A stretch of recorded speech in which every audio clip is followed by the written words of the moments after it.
জুলাই বিপ্লবের পর পট পরিবর্তনের হাওয়া লাগে দেশের ক্রীড়াঙ্গনে। গেল এক বছরে অধিকাংশ ফেডারেশনের শীর্ষ পদে এসেছে পরিবর্তন। সাবেকদের কেউ পালিয়েছেন, কেউ বা হয়েছেন গ্রেফতার। তালিকায় সংগঠকদের সাথে আছে ক্রীড়াবিদরাও। এক সময় ক্রীড়াঙ্গন শাসন করেছেন তারা, এখন কেউ কারাগারে বন্দী, কেউ বা পলাতক। জুলাই বিপ্লব তাদের হিরো থেকে করেছে জিরো। ক্রীড়ামন্ত্রী আর ক্রিকেট বোর্ড সভাপতি দুই পরিচয়ে ছিলেন একাই নাজমুল হাসান পাপন, এখন বিদেশে আত্মগোপনে। একই পথের পথিক সে সময়ের প্রভাবশালী পরিচালক Ismail Haider Mallick.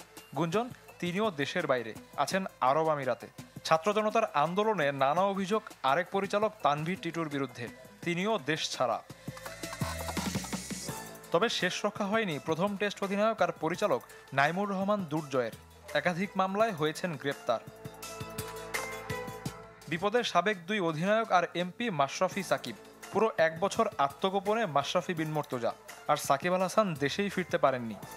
Furniture just smarter, JMG furniture. ফুটবলেও লেগেছে পরিবর্তনের ছোঁয়া। বদলেছে সভাপতি। আগের 5 সহসভাপতির 4 জনই জড়িত ছিলেন আওয়ামী লীগের রাজনীতির সাথে। সিনিয়র সহসভাপতি সালাম মুর্শিদি মেয়াদ শেষ হওয়ার আগেই সরে দাঁড়ান, তাতেও লাভ হয়নি। হত্যা মামলায় এখন জেলে। বাকি 3 সহসভাপতি কাজী নাবিল, আতাউর রহমান মানিক ও মহিউদ্দিন মহি আত্মগোপনে। হকি ফেডারেশনের সাবেক সাধারণ সম্পাদক মুমিনুল হক সাইদ এখন দেশের বাইরে।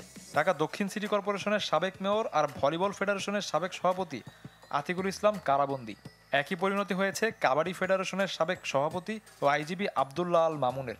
আর ধরাছোঁয়ার বাইরে সাবেক সাধারণ সম্পাদক ও ডিএমপি কমিশনার হাবিবুর রহমান। দেশান্তরী হয়েছেন শুটিং ফেডারেশনের সাবেক মহাসচিব ইন্তেখাবুল হামিদ অপু আর সাঁতার ফেডারেশনের সাবেক সাধারণ সম্পাদক এমবি সাইফো। জুলাই আন্দোলনের সময় প্যারিস অলিম্পিক শেষে আর দেশে ফেরেননি দুজন।